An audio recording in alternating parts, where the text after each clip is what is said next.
اعوذ باللہ من الشیطان الرجیم بسم اللہ الرحمن الرحیم۔ السلام علیکم ناظرین، میں آپ کی میزبان شفا زہرا ایک بار پھر سے حاضر خدمت ہوں اپنے اس پروگرام کے ساتھ کہ جس کا عنوان ہے واقعات انبیاء۔ ناظرین محترم، اس پروگرام کے ہر ایپیسوڈ میں ہم کسی نہ کسی نبی کی زندگی کے بارے میں گفتگو کر رہے ہیں، ان کی داستان کے بارے میں جان رہے ہیں اور اس سے کچھ نہ کچھ درس حاصل کر رہے ہیں۔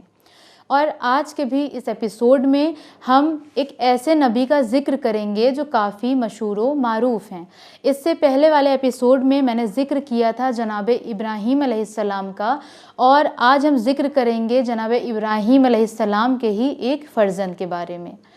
سورہ انبیاء آیت نمبر 72 اور 73 میں اللہ نے جناب ابراہیم کے بارے میں اس طرح سے فرمایا، میں آپ کے سامنے اس کا مفہوم رکھ رہی ہوں کہ پروردگار عالم یہ فرماتا ہے کہ ہم نے ابراہیم کو بطور تحفہ اسحاق اور یعقوب دے دیے۔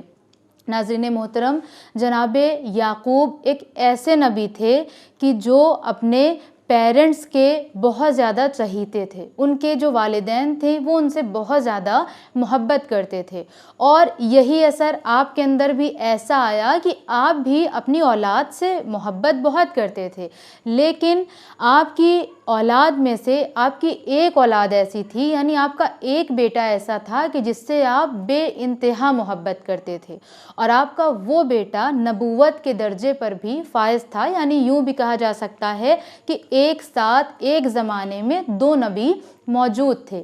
جناب یعقوب کی محبت جناب یوسف سے جس طرح سے تھی، اس محبت کو دیکھ کر ان کے جو دوسرے فرزند تھے وہ بہت زیادہ حسد کرتے تھے۔ وہ یہ کہتے تھے کہ ہمارے بابا ہم سے اس قسم کی محبت کیوں نہیں کرتے، اور ان کی یہ حسد انہیں اس مقام تک لے آئی کہ وہ جناب یوسف کی جان لینے پر آمادہ ہو گئے۔ ایک دن انہوں نے بہانے سے اپنے بابا سے جناب یوسف کو باہر لے جانے کی اجازت مانگی۔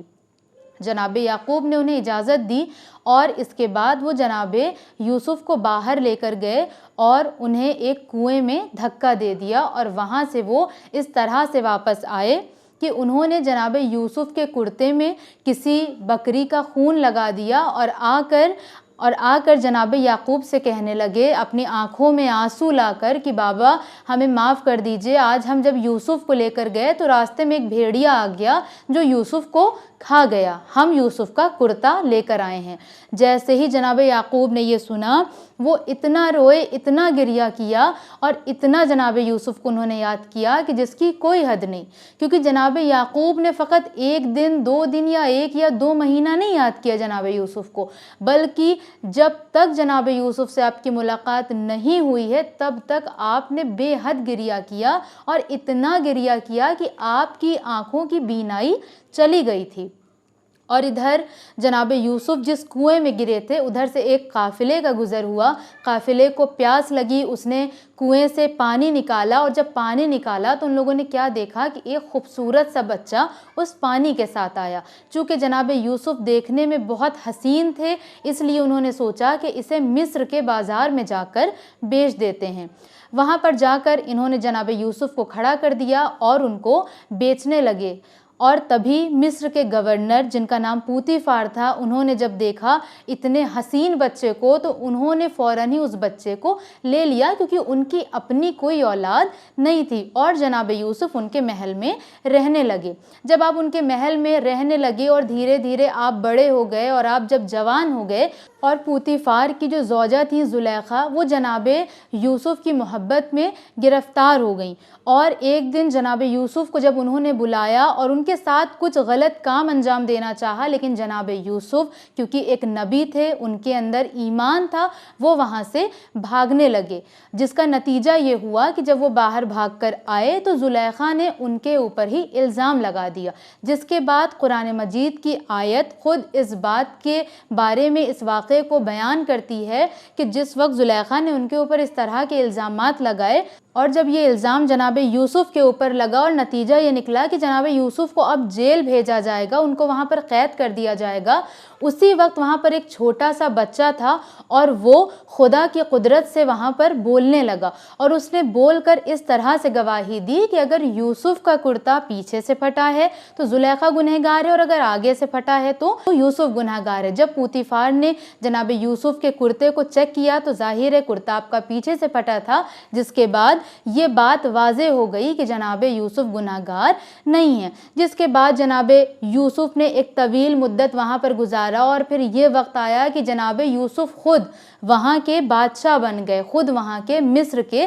گورنر بن گئے۔ آپ دیکھیں کہ جہاں پر جناب یوسف ایک غلام بن کر لائے گئے تھے، جن کو بازار میں فروخت کیا جا رہا تھا، وہاں پر آپ خود ایک گورنر بن گئے، آپ خود وہاں پر حکومت کرنے لگے۔ اور پھر وہ وقت آیا کہ جب جناب یعقوب کی حسرت پوری ہوئی اور جناب یعقوب اپنے فرزند جناب یوسف سے ملے۔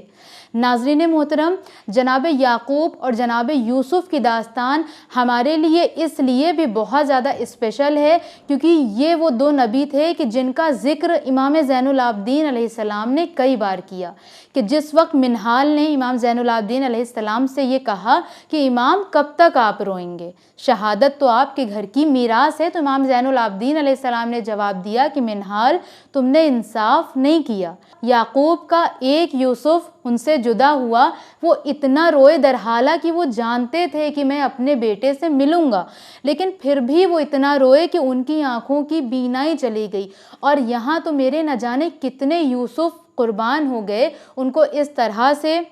ذبح کر دیا گیا، ہم پر اتنے مظالم ڈھائے گئے، اور تم کہہ رہے ہو کہ ہم کب تک گریہ کریں گے۔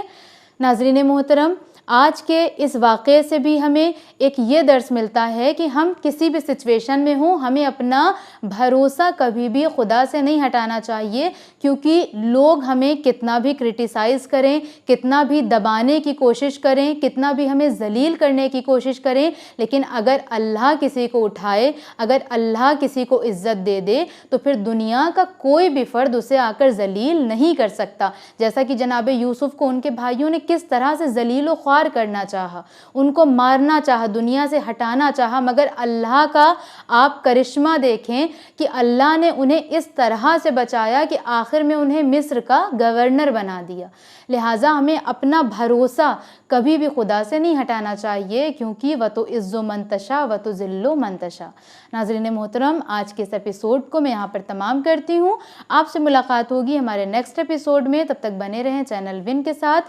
والسلام علیکم ورحمۃ اللہ وبرکاتہ۔